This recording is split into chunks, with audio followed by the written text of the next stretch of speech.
Hürmetli vatandaşım, hem de ahırkı leksiyimizi sözleyimiz dikkat bilen. Amerika matbuatları Aksaray'ın reis Xi Jinping'ni Amerika'nı ziyaret kılış, teklif kılışını qaytırıp elişqa çaqırıq kıldı mavzulu haber. BBC'nin Xitay Til programması da 6. ayının 12. günü ilan kılındı.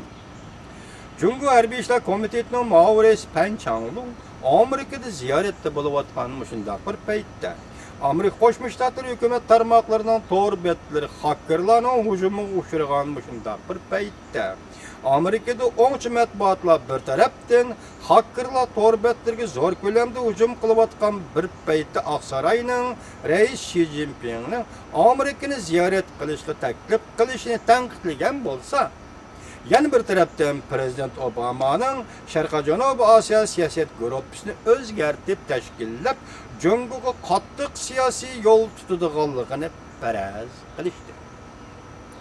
Washington vaqt gazeti maqola e'lon qilib, Prezident Obama hukumatining rais Xi Jinpingni Amerikani ziyorat qilish taklif qilishni darhol bekor qiladiganligini, darhol bekor qilmaganligini tanqid qildi. Tuzatdimi do'stim? Darhol bekor qilmaganligini gazetda tanqid qildi dedi.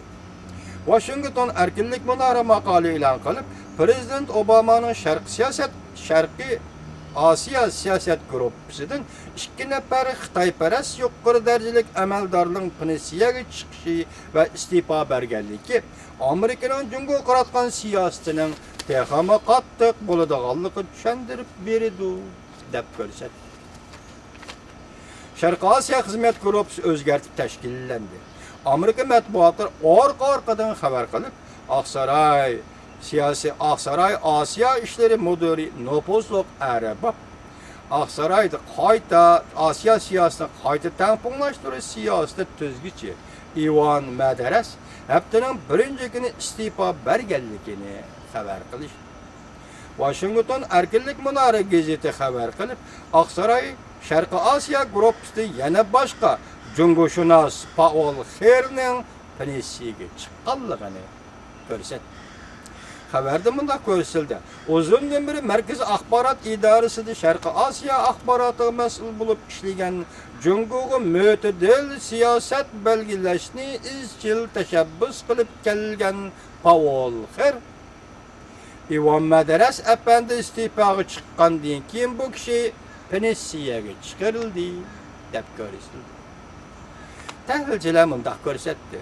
Paul Her bilan Ivan Madaras ko'pchilik kishilarning nazarida jungoparast deb qaraladigan bu 2 nafar kishi Oqsaroy Sharqi Osiyo siyosat guruhidan ayrilgan ekan, demak bu hol Prezident Obama'nın oxirgi vazifa o'tash muddati 1 yil ichida Jungoga qaratgan siyosatining texmi qattiqlashadiganligini ko'rsatib berdi deb ko'rsatdi gazet.